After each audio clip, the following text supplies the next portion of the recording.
Welcome in on a Wednesday to 5 Clubs here on Golf Channel, and also it is Channel 92, that's PGA Tour Radio on Sirius XM. I am Gary Williams, and no, we are not in Charlotte, North Carolina. If you've not been with us Monday or Tuesday, we are at the Old Course. We are in St. Andrews, our final day here when we made the decision to come here going, well, you don't know what you're going to get. You're going to do the show outside, and good luck to you. That is not green screen. Several people have texted me saying, you're not really there, are you? It can't look like that.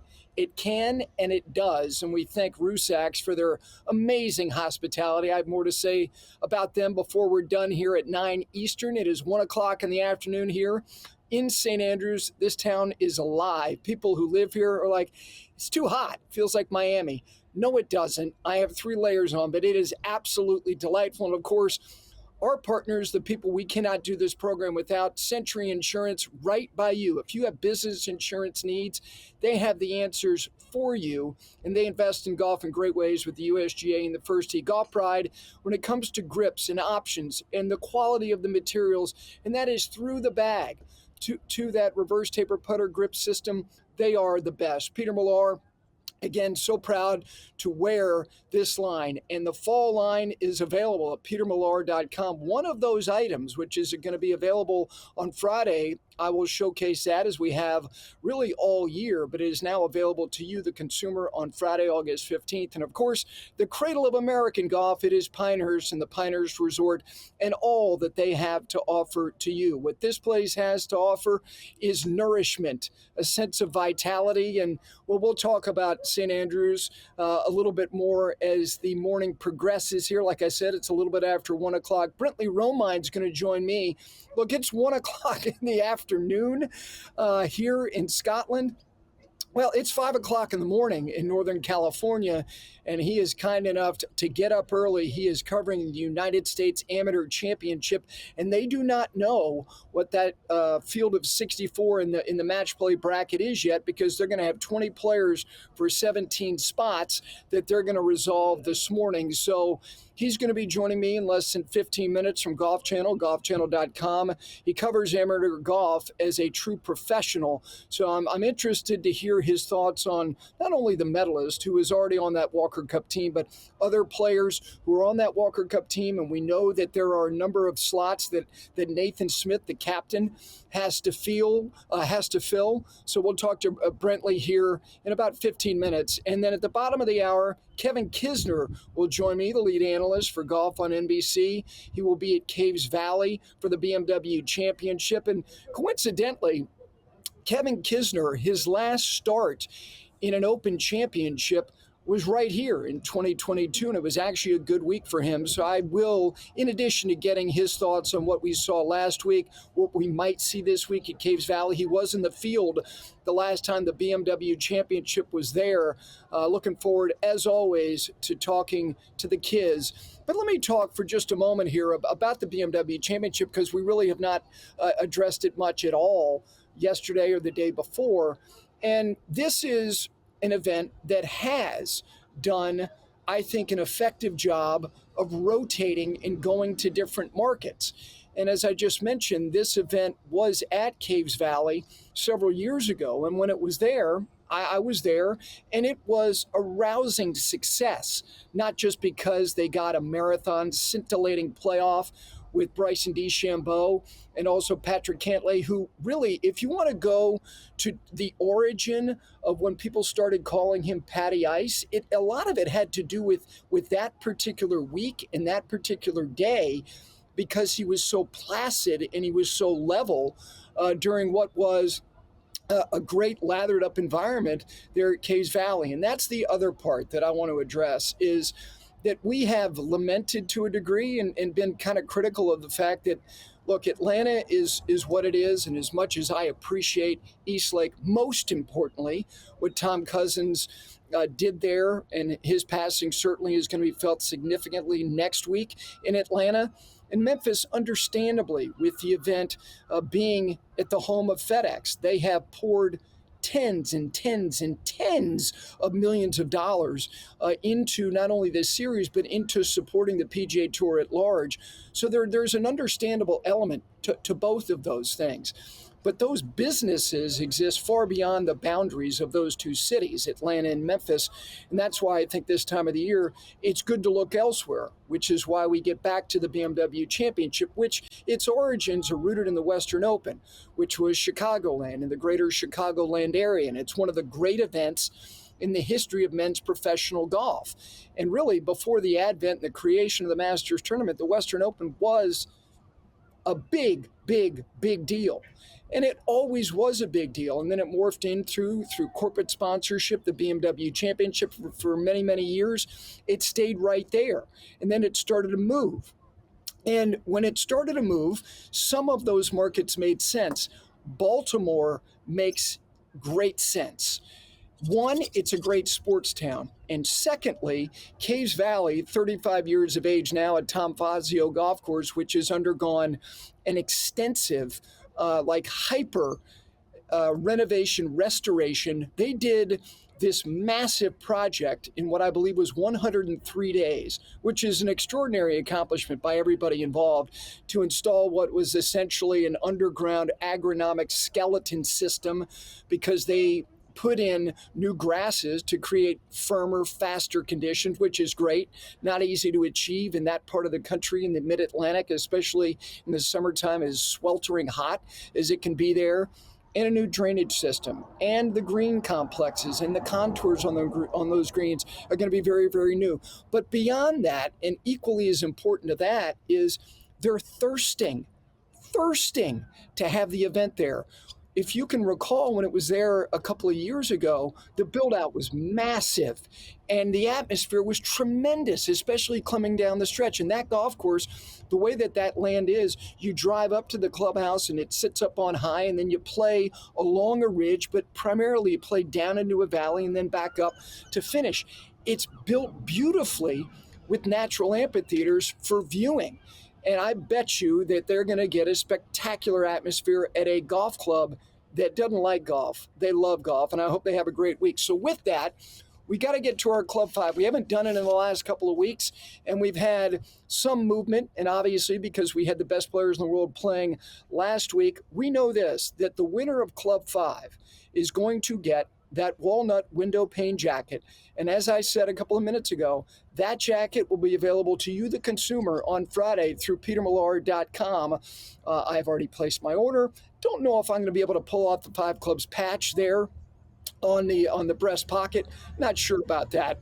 But the winner of Club 5 at the end of the year is going to receive said jacket. So let's take a look at our standings. Again, this is our own kind of hot list algorithm in terms of it's much more of what have you done very, very recently. And so with that, let's start with number 5. And the guy who's number 5 is a guy who won a couple of weeks ago, Cam Young. And it's not just that he won that event at the Wyndham Championship. He won it in emphatic fashion, win for the first time. You add the tie for 5th at the FedEx last week, knowing that he needs to continue to put together good results to put himself in position to be undeniably a member of that United States Ryder Cup team. His last 7 starts, 4 top 5s. The guy's on a good run right now, and I think you're going to see before the end of the show that some people like his chances at the BMW Championship. At number 4 is J.J. Spaun. J.J. Spaun did not just get into a playoff last week. He shot 65 on a Sunday, paired alongside Scottie Scheffler.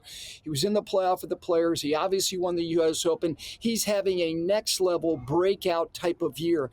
It was not just lightning in a bottle with Oakmont. He's done so much more, and that's why, obviously, he was a lock already to be on that United States Ryder Cup team. And number 3 is Justin Rose. Now, look, he's 45 years of age. I know how it is about guys that age going to clubs. He may not stay long. I don't mean like in Club 5, but like theoretically in a club setting. He may want to go home early. I don't know that he's going to. He's 4th in the FedEx Cup standings. And again, it's not just him winning last week and winning for the 12th time. His trend line has been very, very good. His last 3 starts, 6th, 16th, and the win. So his numbers have been excellent. At number 2 is Rory McIlroy. Now, look, he hadn't played competitive golf. He's been on the yacht. He's been in the south of France. Good for him. Why wouldn't you be? But let's take a look back just to the U.S. Open. He had that great final round. He gets into the top 20 there. Then the next week at the Travelers, ties for 6th. Then he goes to the Scottish Open, and he's outplayed by Chris Gotterup, but he finishes 2nd. Then he's 7th at the Open Championship. So it's not just the win at Pebble, the Masters win, and the Players win. He is having a very, very productive back end of the summer. And then finally, speaking of production, he's the PGA Tour's plow mule. It's unimaginable that this guy can do what he does every single week. You can substitute caddies, and he'll have another sub on the bag this week with Ted Scott not being there. 12 straight top 10s, the 4 wins. He finishes 3rd last week. He's going to win the Varden Trophy. It will be interesting if he can get to 5 wins. Then that's backing up a 7-win season with a 5-win season, and that's another thing. 5-win seasons don't happen much. We see them very infrequently. Just look over the last decade or so. Spieth and Jason Day had one in 2015. Justin Thomas had one in 2017. Of course, Scottie had that monster year last year. So Scheffler, it looks like that walnut window pane sport coat. I'm thinking, I don't know this for certain, I'm thinking 46 long is going to the Metroplex. It's going to be hard for somebody to pull that from the grips of his hands. But we'll see. We'll see. What if Rory wins the next 2? I don't know. All right, we're going to take a break. We transition from professional golf to amateur golf. The U.S. Amateur, they got to resolve 17 spots this morning to get in that bracket of 64 into match play at the Olympic Club. Brentley Romine covers amateur golf expertly. We will get his thoughts on what we've seen already, the medalists, some other names that you're familiar with. You may not necessarily be familiar with them, but their last names as well. Not to mention the number 1 amateur in the world comfortably through to the match play bracket. And at the bottom of the hour, Kevin Kisner. Yes, that is real behind me. We're at the home of golf at St. Andrews from the balcony of room 116 at the Rusacks Hotel. It's great to have you with us on this Wednesday. It is 5 Clubs on Golf Channel and Channel 92 on PGA Tour Radio, Sirius XM. We're back with you right after this.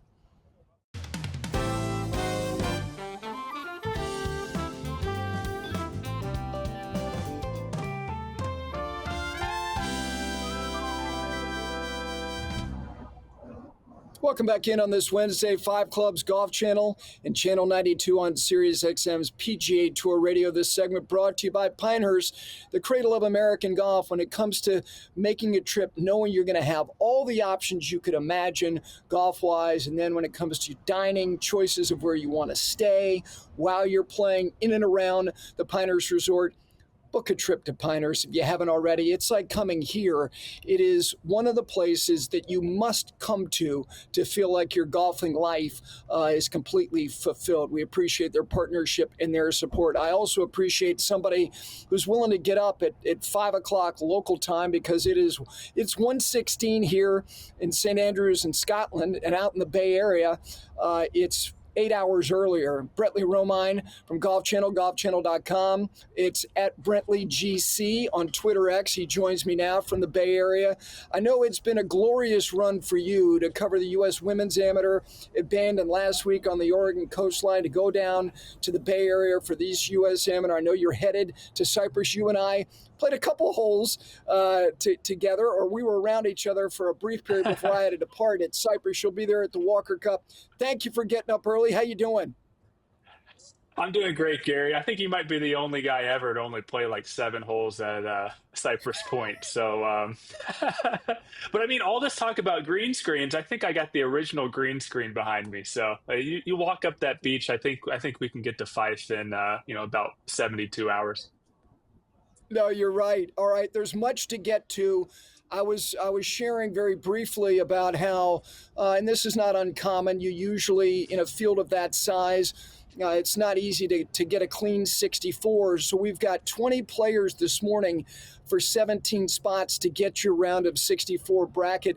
Give everybody a thought on what is most interesting or noteworthy to you, whether it be the what or the whom.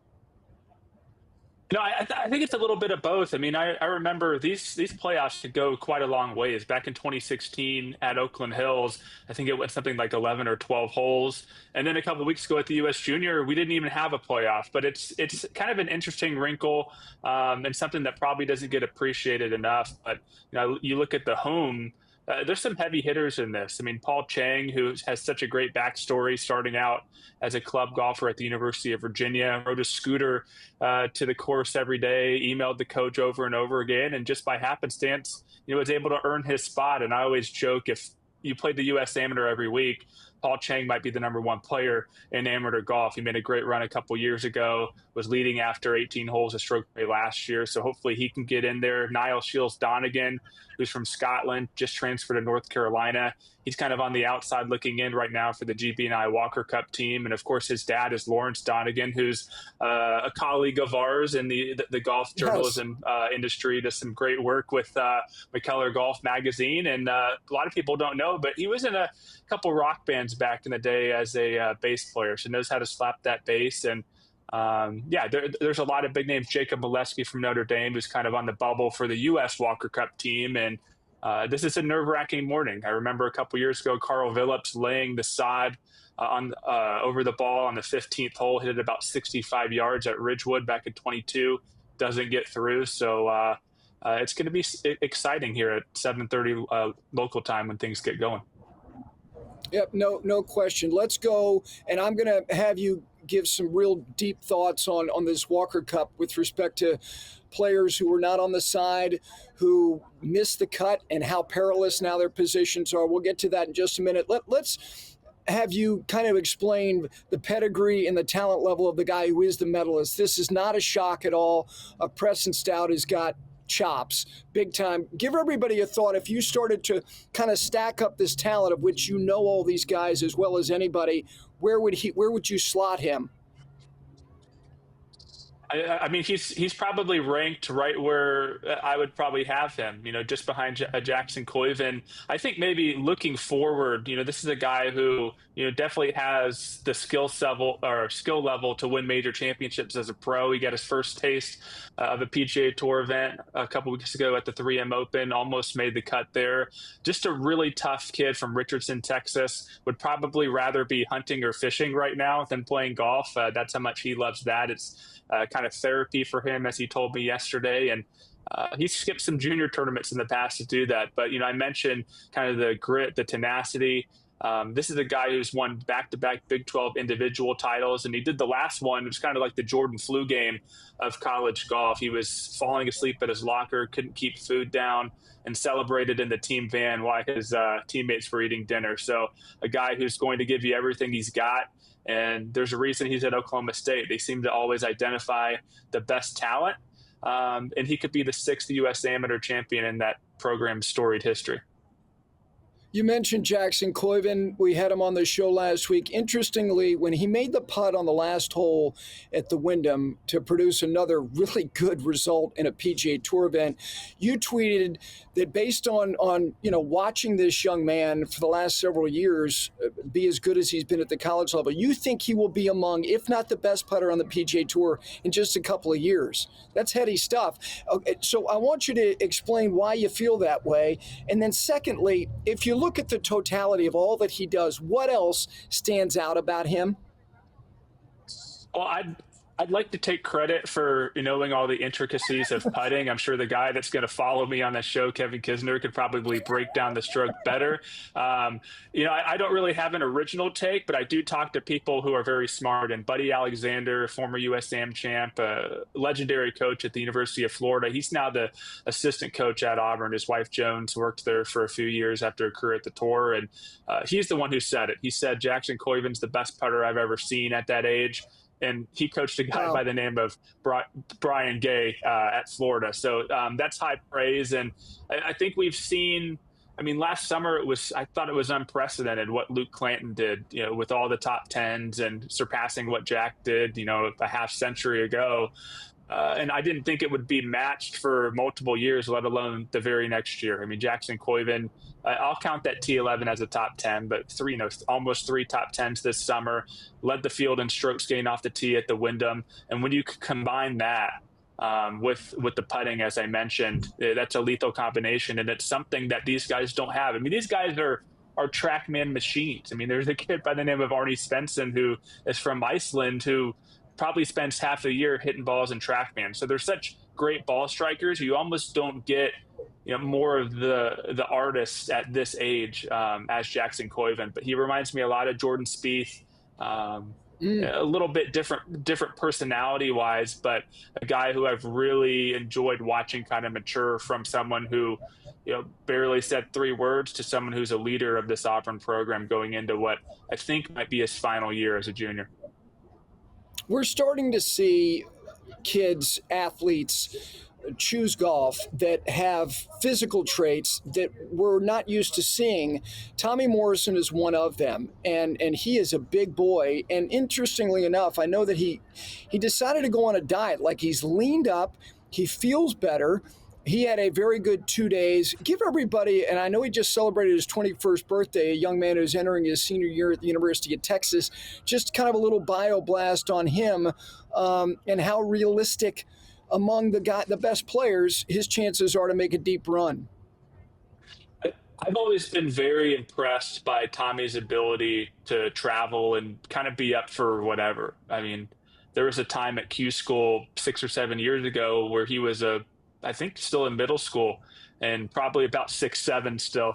But he was caddying at Korn Ferry Tour Q School that week. And he's just been someone who will play anytime, anywhere. And it's funny enough, you're actually in St. Andrews. I know that's old Tom Morris, young Tom Morris. Well, big Tom Morrison has been across the pond the last 2 years. And you mentioned the diet.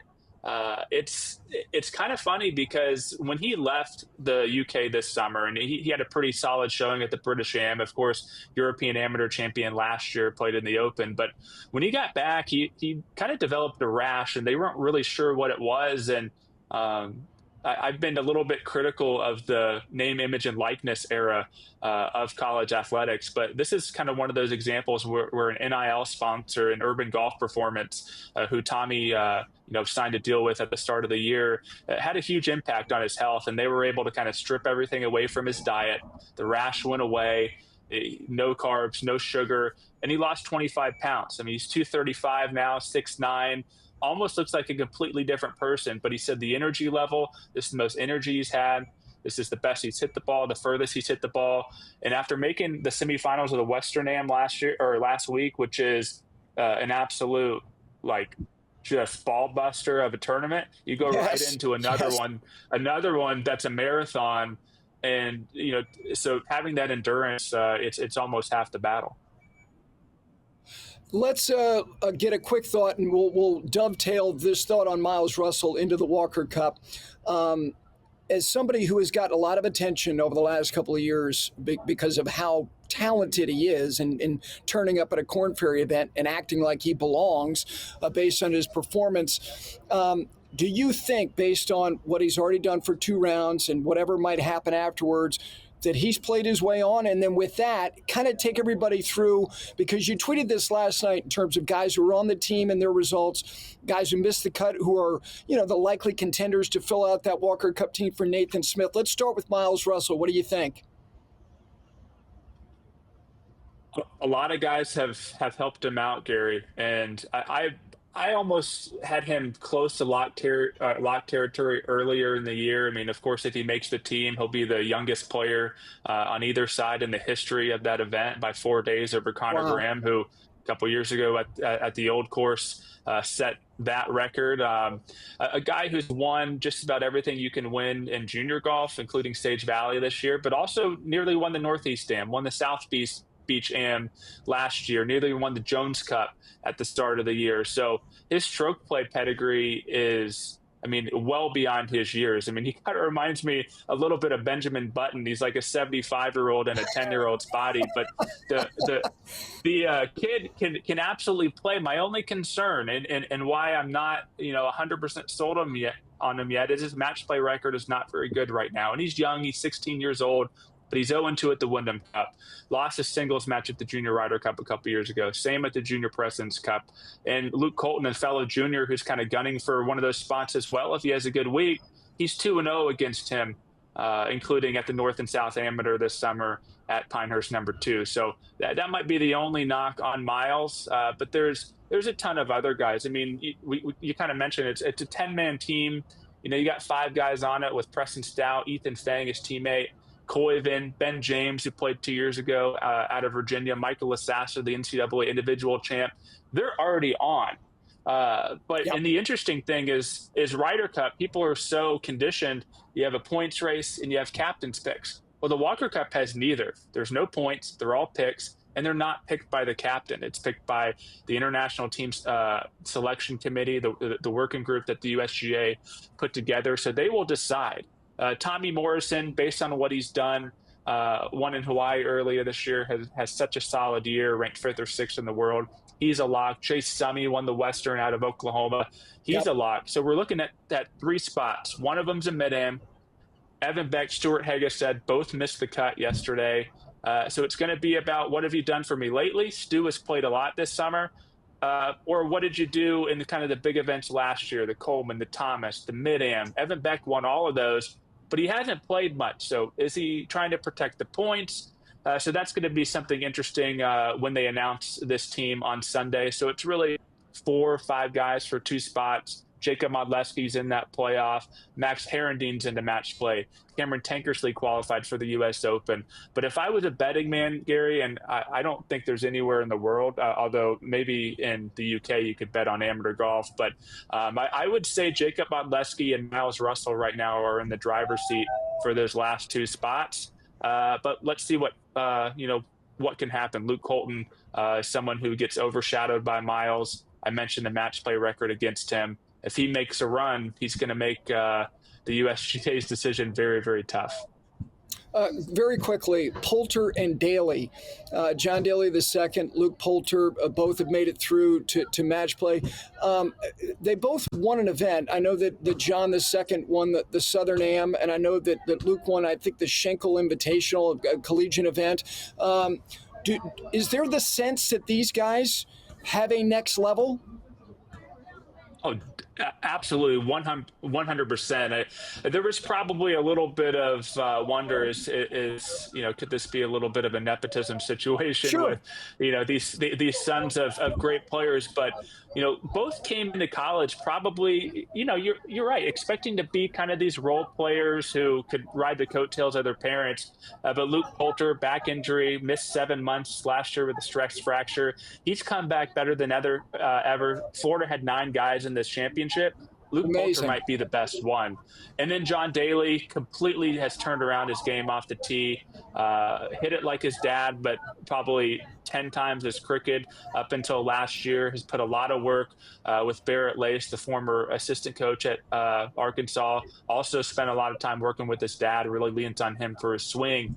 And a really cool thing about John Daly, you mentioned the Southern Am win earlier this summer at the Blessings, Arkansas's home course. Well, he's got a full scholarship now coming into his final year of college golf for the first time ever. So Brad McMakin, who will raise his hand and say, I kind of screwed him up a little bit, blame me for some of the poor play.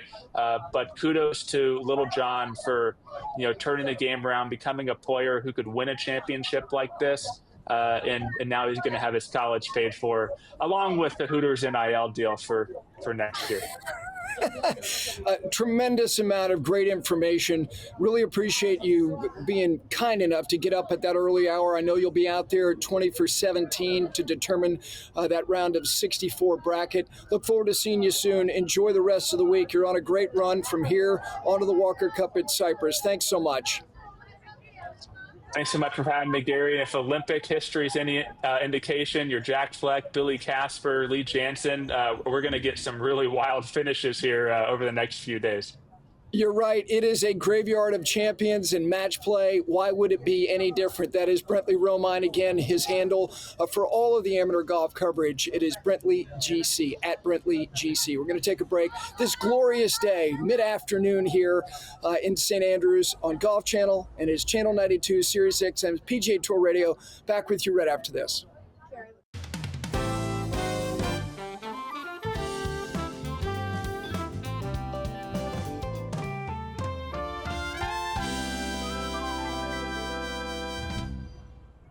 Back in on this Wednesday here on Five Clubs from the balcony, room 116 at the Rusacks Hotel, looking back over my shoulder to the RNA building. It's great to have you with us here, Golf Channel, and of course, SiriusXM's PGA Tour Radio. That is Channel 92. This segment brought to you by Peter Millar. It's everywhere in this town.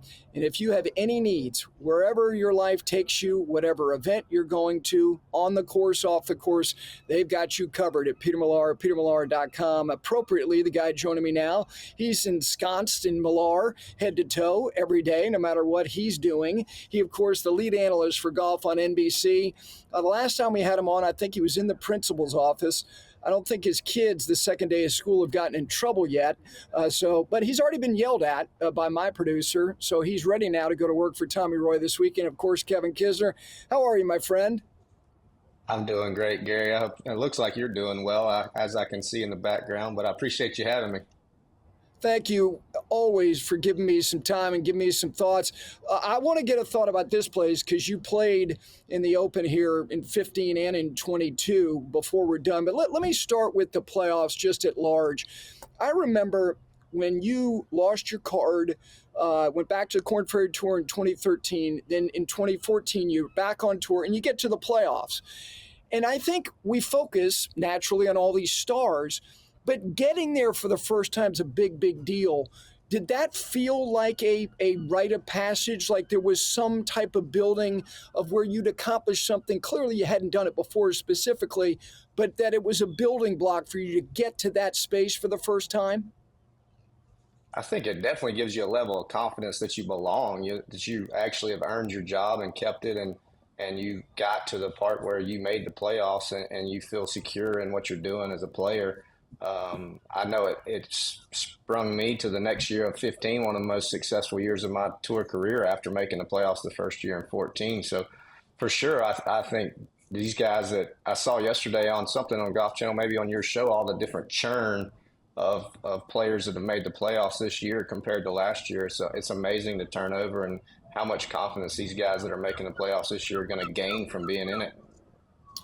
You mentioned 15, and it was a monster year, and it was also getting to the Tour Championship, of which you've done it 5 times, which is big time stuff. And to get to that space, do you think players in that locker room recognize how impressive it is, whether it's Adam Scott or someone like yourself, to go there repeatedly? And in turn, do you think fans recognize it enough, how impressive it is for players to get all the way to East Lake?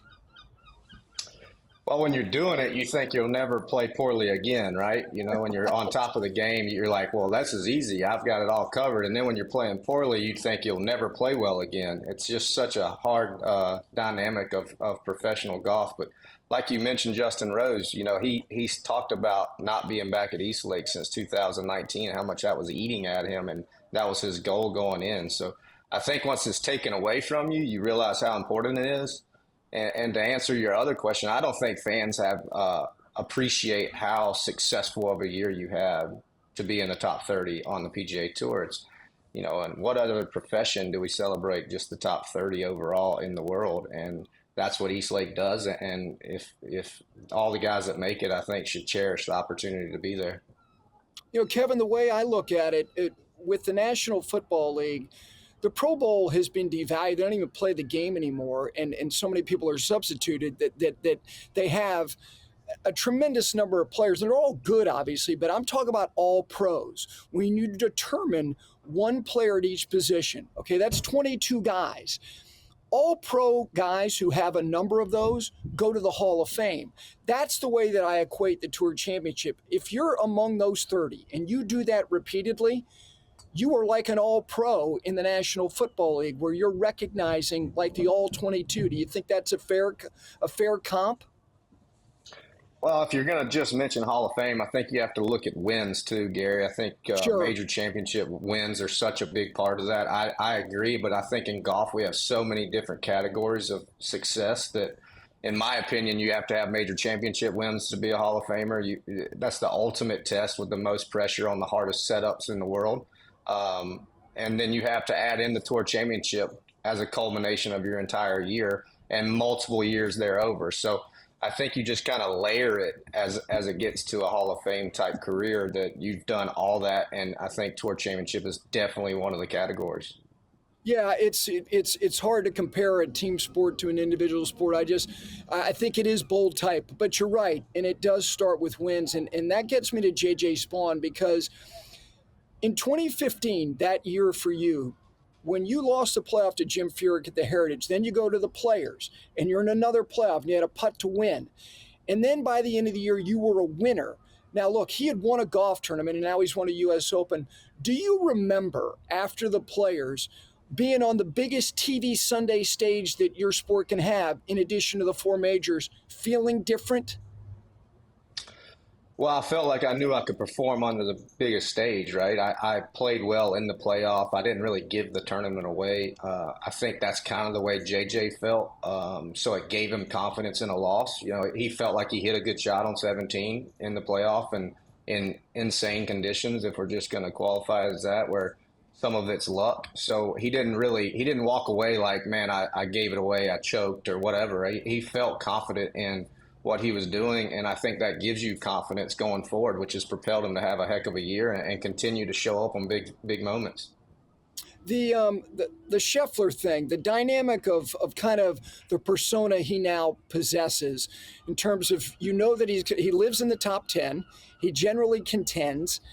He doesn't really come off the pace much. He's done it on occasion. He did it at the Players. He did it at the Olympics. But, like, he's so omnipresent.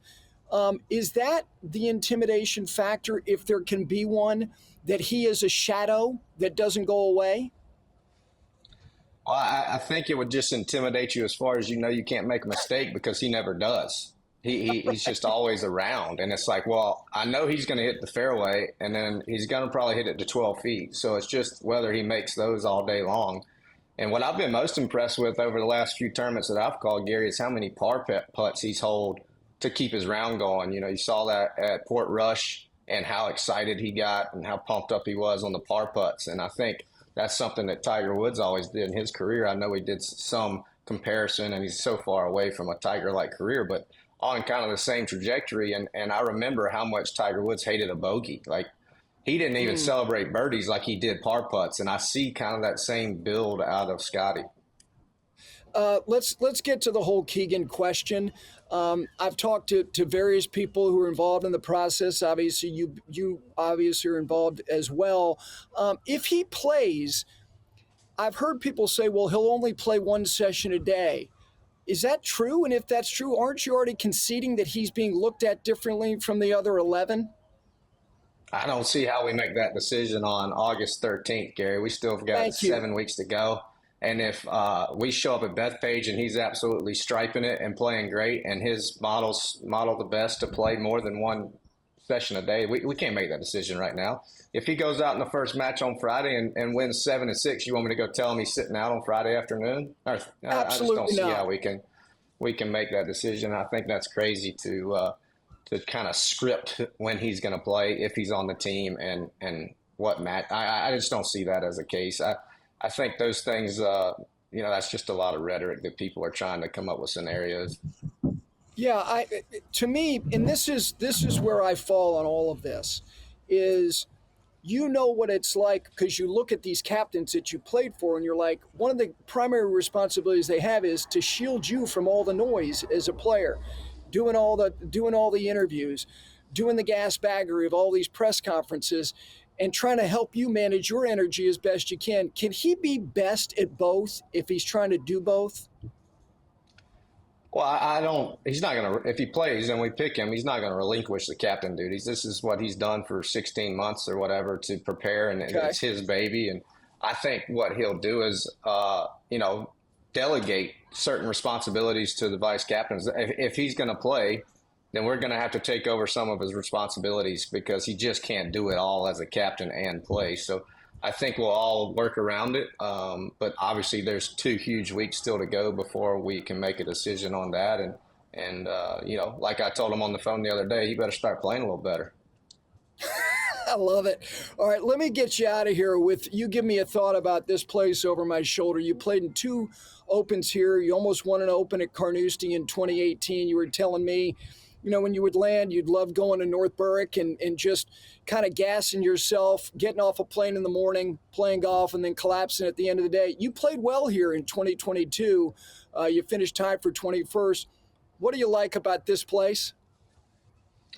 Well, I really liked it that Saturday morning when I showed up early on the third round and got out there with no wind and played that front nine and something like 6 or 7 under. I was thinking, man, I really kind of like these major championships because you know as well as I do, St. Andrews is gettable with no wind on the front nine especially. But when you make that turn and it comes in out of the left on that back nine, I feel like everybody just holds on. And it's just a great place for golf. When the conditions dictate the golf, I think that's the greatest way to play golf. And there's so many options, so much character to the golf course. It just really shows who plays the game and not just hits the ball hard and far.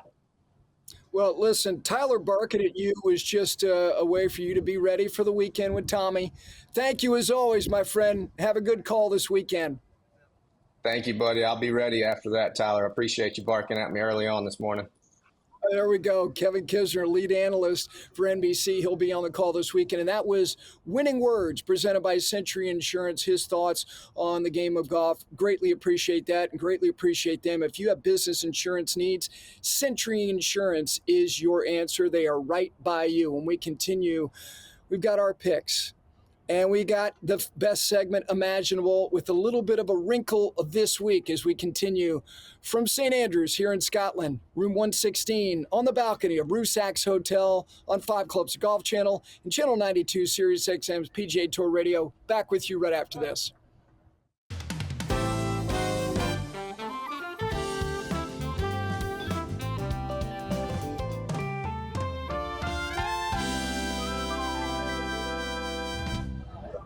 Couple minutes to go here on this Wednesday, final day from Scotland for us. And of course, it is time for Dogs of the Week. This segment brought to you by Golf Pride. When it comes to making choices about your grips, the only thing that you touch on the club, more players at every level trust Golf Pride, understandably, because of not only the options, but the quality of the materials.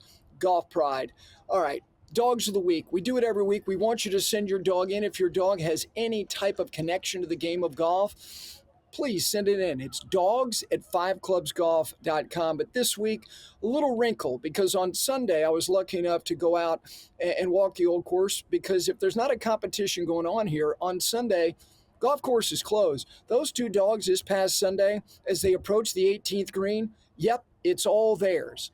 So from sun up until sundown, it is the world's most famous dog park. And it's not just the dogs on the golf course at the old course. It's also around town. But those two glorious hounds right there, Wody there on the left, being very obedient to his owner. The dog on the right was fetching balls in the gorse on the right. That dog, that's at the Jigger Inn, which is to the right of the road hole, the 17th at the old course, just sitting there enjoying some lunch. That's Charlie on the left, and then that dog on the right is just above the 18th green at a great new hotel called Seton House, just sitting there with his dog.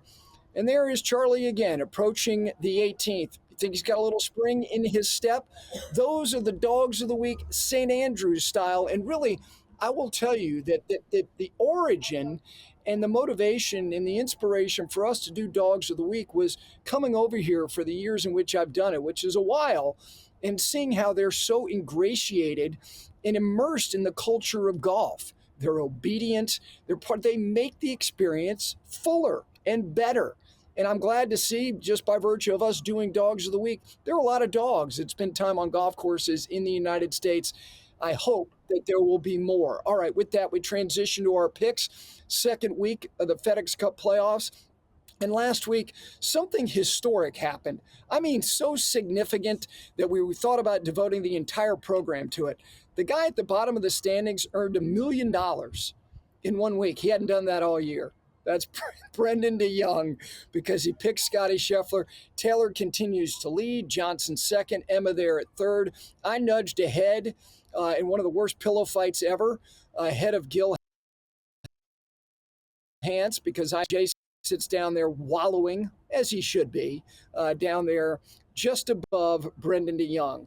And one of the things I will say, the caveat that you can't use any player more than 5 times all year. And so we have several guys. Taylor, he's out of Scottie Scheffler picks. Gil was out of Scottie Scheffler picks back in May, just wearing it out.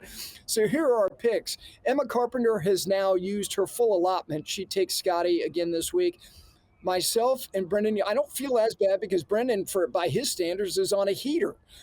We both picked Cameron Young. Johnson Wagner could pick Scottie Scheffler this week and next week, and he's choosing not to. I get it. Patty won the BMW championship at Caves Valley. Jay Billis picks Xander Schauffele. Xander, by the way, in order to get to the Tour Championship, based on where he started in the week, needs a solo 21st or better. And there you see Taylor Zarzer, who is in the lead, taking Rory McIlroy. And here's the thing about Rory, because it's the first time we're seeing him play golf, competitive golf, since the Open Championship this 2 weeks, this week and next week. And look, the Tour Championship's been very, very good to him. He will be off at 11:16 local time with Scottie Scheffler tomorrow. That's a great way to start the BMW Championship. This has been the best way to be able to spend 3 days at the Old Course. I cannot thank Rusacks Hotel, their amazing staff, the incredible management of AJ Capital, which owns this property, all the marine and lawn hotels in Scotland. They've now got a partnership with the great properties like Pine Needles there in the Sandhills of North Carolina. And most importantly, our great team that has managed to execute all of this stuff so well back in Charlotte, North Carolina. For all of us here, from 5 Clubs and Signature Sports Group, we say goodbye from Scotland. We're back Monday in Charlotte.